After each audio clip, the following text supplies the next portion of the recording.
My name is Nthabeleng Ramoeli from Lesotho, actually. I studied in NAST, so Namibia was introduced to me because I came here for university. But while I was here, I struggled a lot, health-wise. While I was still here, I was diagnosed with a rare disease called Ehlers-Danlos syndrome, which is basically a connective tissue disorder, which affects all your blood vessels, your muscles, your organs, practically everything in your body that works with connective tissue gets affected. And that results in organ ruptures, not being able to walk, dislocations of joints, and very, very sensitive skin. So basically, you're practically going into a hospital every other day for whatever reason. One day could be your your joints, the next day is your organs and seizures and God knows what. So there's a lot of complications with this type of condition. Okay, have you ever heard of EDS before you were diagnosed, and how long did it take doctors to figure out exactly that that's what you were suffering from? No, I had not heard about this disease before I was diagnosed. And unlike most people with rare diseases, actually, I diagnosed myself. So I took about 8+ years to 8 to 10 years with pain and discomfort and going in and out of hospitals before anyone figured out what I had. So 2010, towards the end, I got critically ill, was in ICU, and everybody was going crazy and doctors couldn't figure out what I had. So within 2011 to 2012, then I started doing research of exactly what it is I might have. So I started picking out and talking to doctors overseas, and then I came across this condition called Ehlers-Danlos syndrome. But now the thing is, the doctors in South Africa couldn't pick up as to what it is I had. So what I did is I went to thorough research and confirmed with the people in the US and Canada that I could actually have this particular disease. So what the doctors in the US was like, okay, fine, since you're not here and you can't be here, we're going to then tell you what you should tell your doctor to conduct in order to confirm that you have this disease. So indeed, we did that. I went to a neurologist in Botswana, which then confirmed that indeed that's exactly what I have, according to the tests that were asked to be performed at that hospital. So that's how I was diagnosed. So pretty much 80% of it was myself, and the rest was the doctor, just to confirm that it actually is what I had assumed it could be. But then it wasn't easy, because now you are confirmed a condition in a place that doesn't understand the disease. Fine, you have the diagnosis, but they can't treat you because they've never seen it and they've never had it before. They've never come across it before. So the problem was then, yes, I was diagnosed, but then nobody could treat me. I was still getting sicker and no one knew anything about it. So I had to still continue to do research to help myself in order to know what to avoid, what not to avoid. So every time I would have a relapse, I would definitely have to be conscious enough to tell the doctor what they should use on me in order to help me, which is a bit difficult because, I mean, if you're in the village and you're not as well-rounded or educated, you don't have the time for that. When you're sick, you're sick. And if you don't have a doctor that understands your disease, you're probably not going to make it far, especially if you're a child. Kids then will probably die at a very early stage of their lives, which is a problem, I think, in Africa, worldwide, because after I discovered what I had, I decided to create an awareness NGO to help people with rare diseases. And with that, I collaborated with, I'm under the African Alliance, actually, for rare diseases. So what I noticed is that Africa as a whole has a problem. A lot of us, because in this alliance, there's Kenya, Ghana, Tanzania, Botswana, and Zimbabwe.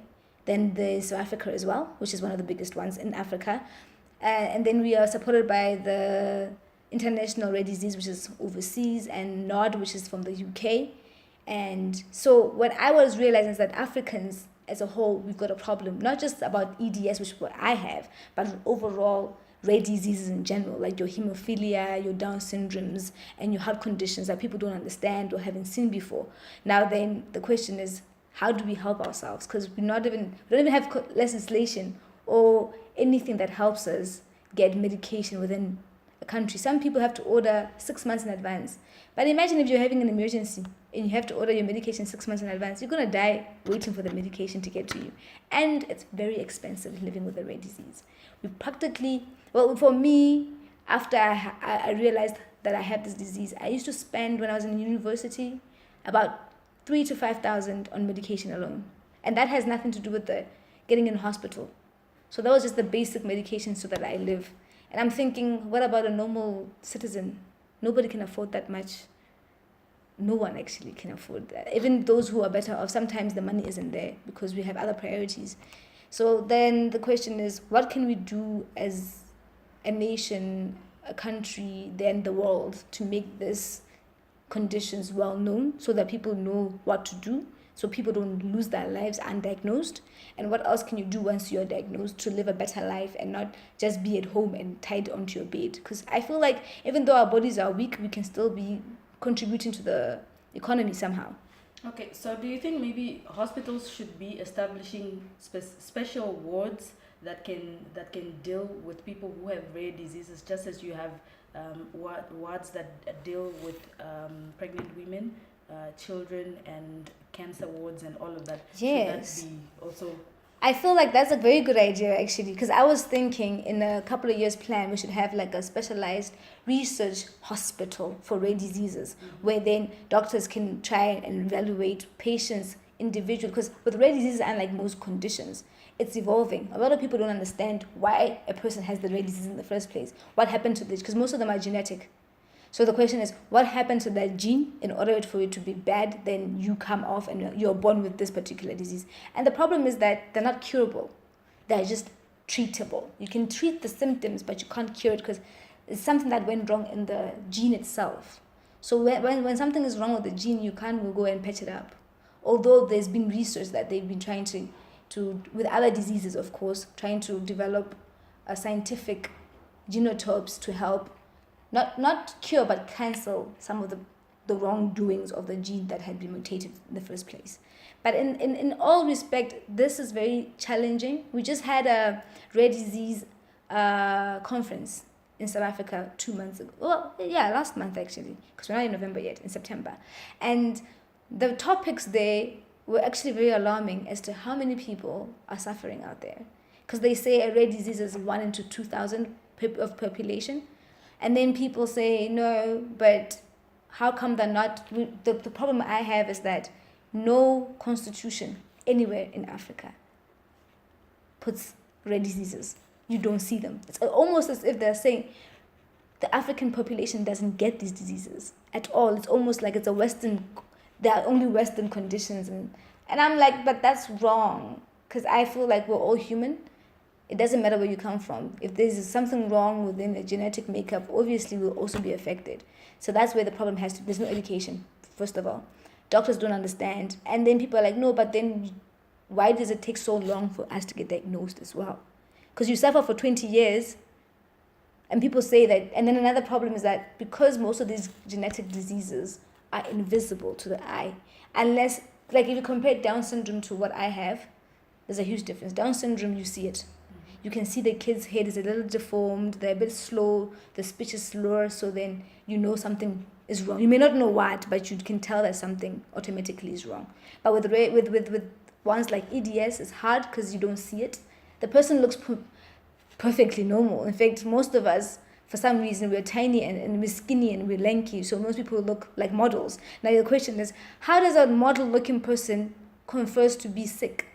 And the question is, but what does sick look like? Because the organs don't work, the joints don't work, but you don't see it, but then people then stigmatize us and say we lack attention or we're hypochondriacs. It's all in our heads, which I was considered a hypochondriac for a very long time. So I suffered being called that everything is in my head or it's a mental condition or some sort. Mm-hmm. But then the question was, okay, fine, let's say it's a mental condition, but how can your brain be strong enough to dislocate your joints? Because I would wake up with one hand looking upside down, a hip out of socket, ribs out of socket. So I was like, okay, no, this cannot be in my brain, because they do actually make you feel like it's all in your head. I have a patient in Lesotho actually. She has pulmonary hypertension, which is basically lung and heart disease. Mm-hmm. The oxygen can't pass through the veins of each, so therefore the person turns blue, and they can die easily. This kid was misdiagnosed for 3 years. She'd been complaining, and the doctors had physically said, this kid is just an attention seeker. Until one day she turned blue. And when she got to the hospital, the doctor was like, in South Africa this time, the doctor was like, if this kid was here 20 minutes later, she would have died. They literally had to punch her through her heart to stop, to help her live. So imagine how many cases we have every day of such issues where people are misdiagnosed and they actually die from a condition that is not known, fine. But then if you're a doctor, you should want to research more. If you don't know it, refer. If you're like, okay, no, this kid is always coming in sick every day, never getting better. Let's find out what it is. Don't dismiss it and say the person it's in their head. I don't dispute that there's people that have mental issues, but I think the two should be separated. Because there's certain criteria that put one to be crazy. And if we need to be, maybe there should be a psychologist next to a doctor every time a person comes in. That way they can sketch out, okay, not mentally ill, therefore find out other reasons to why this person is in pain constantly. And I know it's going to take a while because our issues are a lot, but as long as we start with advocacy to say these diseases actually do exist. It's not a myth. Like with African cultures, most of the people with rare diseases are called to say they're either bewitched, or the mother did something wrong, or they were drunkards, or whatever reason they may be. If we could get rid of that stigma and say, no, it's not all in people's heads, no, it's not witchcraft, these things exist, then we can then go into the deeper, like the European countries, to find out the actual disease names, the actual reasons behind the disease. Because we're not there yet. We can't even jump all the way to the technical stuff, because we're still in the social issues to say these conditions exist. So that's my goal and aim right now. So I came to Namibia because I feel like my adult life was mostly based here, seeing that I was in uni here. So I decided, okay, fine, Lesotho 1 is running and we're getting there. We're slowly becoming part of a huge rare community worldwide. Why not open it up in Namibia as well, so that as we grow as an African alliance with these rare diseases, Namibia is part of it, and it grows as well. And people, the nation of Namibia, because I've actually met a few rare people in Namibia, a lot actually, but they, like me, have the same problems. They don't get the medication, they don't get access to health when they need to, and the medications are subsidized as well as it should be. Because, I mean, transplants are expensive. They can be from 1 million to 2 million or even higher if you're lucky. Who's paying that? Who's helping? Because doctors will say, not doctors, but the governments or bigger associations will tell you, no, would rather sponsor or put money into AIDS, for example. I'm just being out of my head here. AIDS, because AIDS has numbers.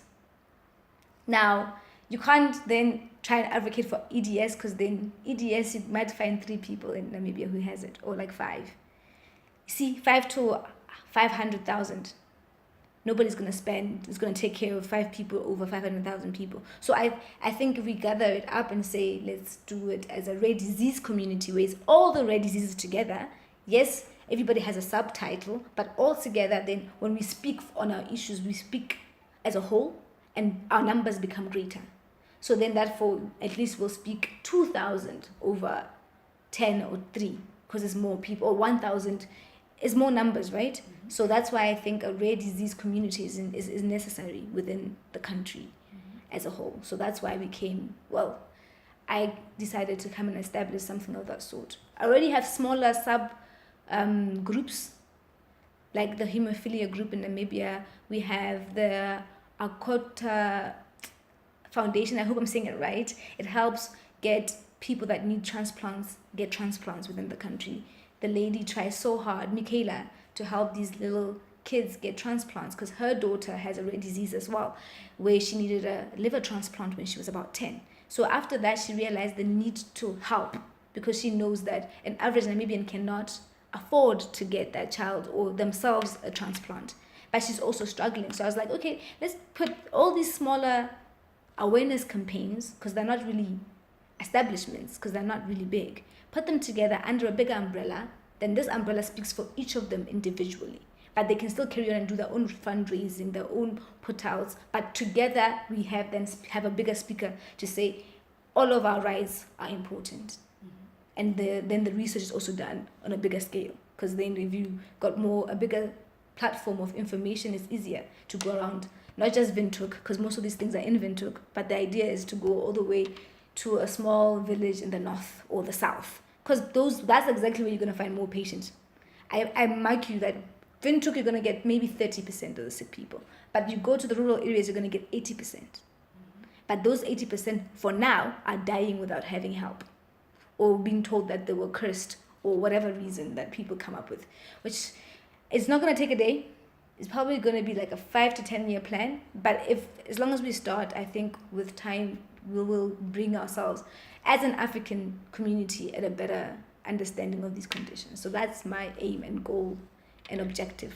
Okay, and on the side of local authorities or the ministries, who have you been meeting with here in Namibia?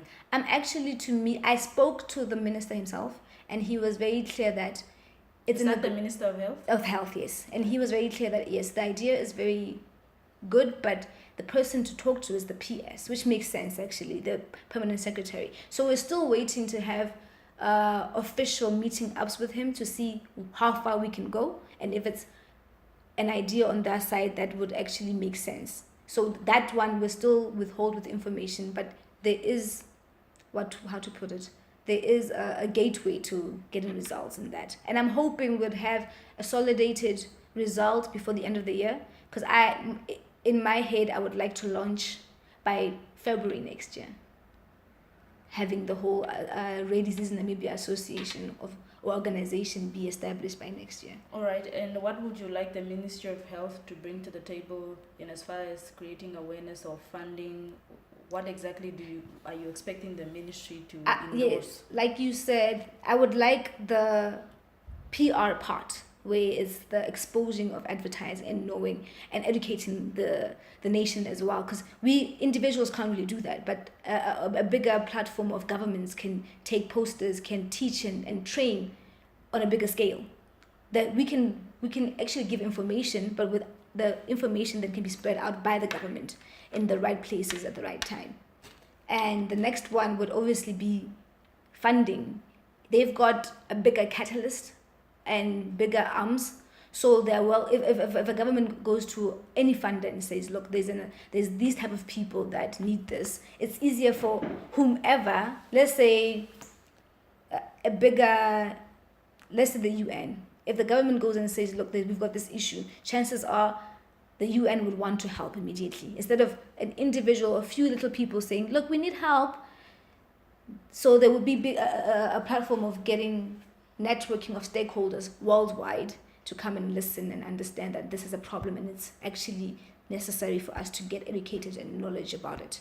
So that's what they will help in that case. And obviously basic subsidizing of medication in public sector, mostly. I would like it for people, for example, hemophilia patients, to be able to get the factor aid on a more regular basis, because right now they're only getting it only if it's an emergency.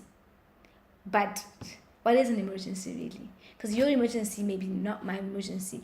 Someone would consider almost dying being an emergency, but I feel like if you can't walk, it's still an emergency nonetheless, because you're not 100% capable of doing what you should be doing on a regular basis. But I think if we're now more of a bigger catalyst or like a bigger group, we can influence better and we can get better results.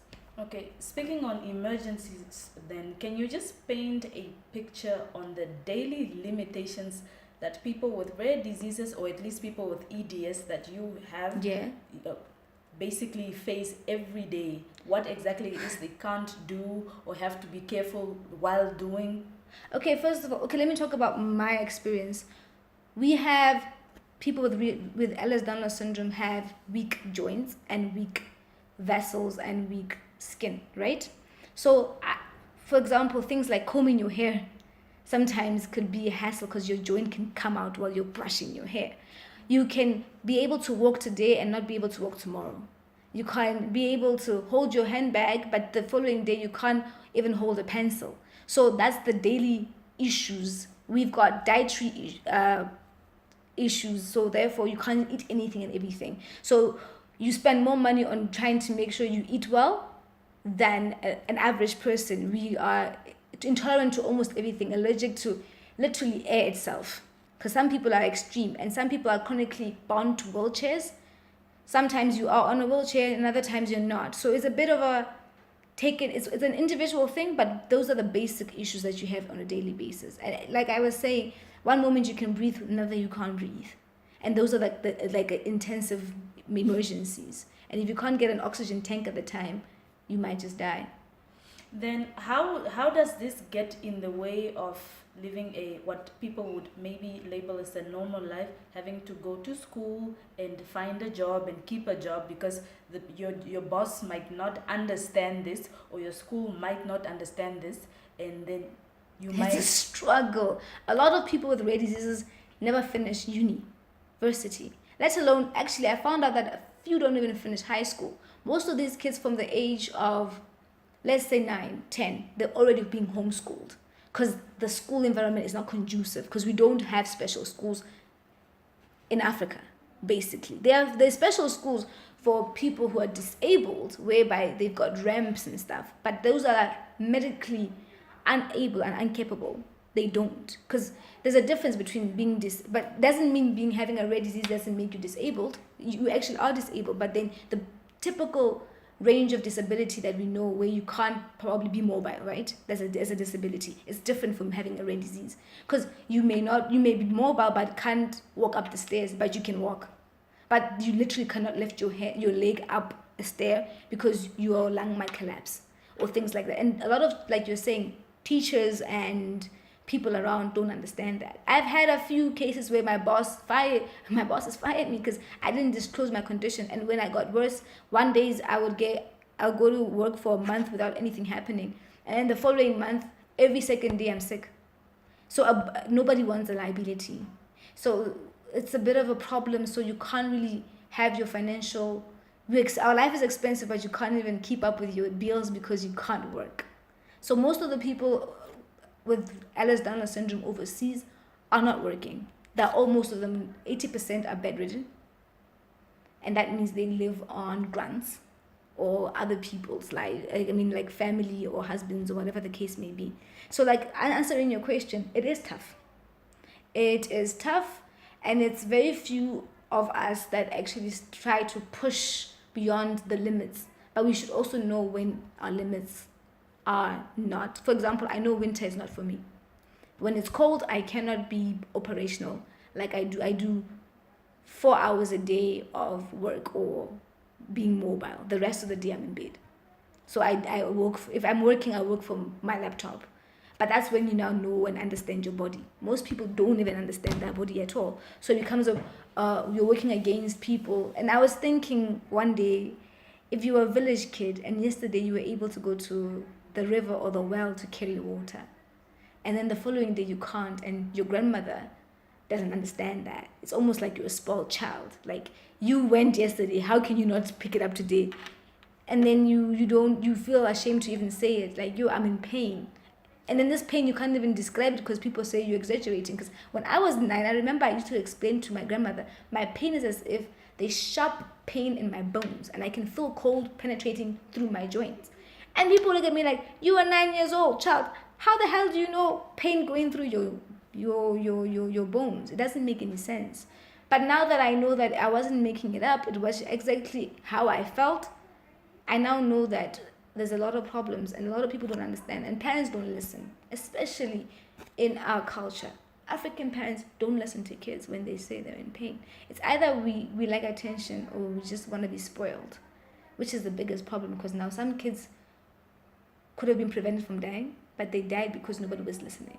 So that's also about the education part of it, where we need to now raise awareness that parents should start checking. If your child is a bit slow, be alarmed. If your child doesn't play like other children, be alarmed. Things like that. But yeah. When, in as far as awareness is concerned, then if Namibians, or generally just anyone who wants to find out or at least learn a little bit more about rare diseases, where exactly can they go to? For now, because the one in Namibia hasn't been established, there's no Namibian-based database or website. But if you want more information, you can go to any of the, like I was saying, Rare Disease South Africa, Rare Disease Lesotho, or just Rare Disease International. Is that on Facebook or? All the social media platforms, your Twitters, your just the normal websites on the internet, you Google rare diseases, they're probably going to give you a list of different types of rare disease organizations. And usually all of them have more or less the same concepts of how, because we basically live under the same mandate. Obviously, each country is different in how in depth that we are educated, but all of them, if you want to just know the basics, then you can then find out. But the hope is that if we do establish this by next year, I want information like that to be on everybody's fingertips, whereby you're on Facebook, you can see. You're on Instagram, you can see. Whatever it is, whatever social media platform you're on, you can always ask questions and be answered immediately, which is exactly what I'm doing in Lesotho. We have a public interface type of database where anyone everywhere, as long as if you've heard from the radio, you can easily just go on Facebook and like, I heard this, can you help? And we will answer you immediately, promptly, within an hour or two. So that is what we want. And that's what I would like for Namibia as well. Okay, anything you would like to say to close off? Well, knowledge is key in all things. So it's not a bad thing to always try and strive to know better. It's what I've noticed, because we don't know much. All of us, we can never say we know enough. And I think by trying to be open to things that we may not understand is a key for us to all just be better. Because if I didn't experience, I probably wouldn't have known. But let's not be under pressure let's not actually, how do I put it? You don't have to be affected to be affected. So let's learn, all of us. It doesn't have to be, but I'm not sick, then why should I know it? Because your knowledge can help another sick child next door. If you see a kid, because I'm sure if you see someone that looks odd, you can say, maybe this kid has a rare disease. From the day they were born, they haven't been looking like everybody else. Maybe we should try and figure out what's wrong with them, things like that. So that's all I can say. And I really hope and pray that the establishment here goes through. And then by next year, we'll be talking another story, and we'll now be implementing what we want to have and things like that. All right. Thank you so much for this educational session. Thank you.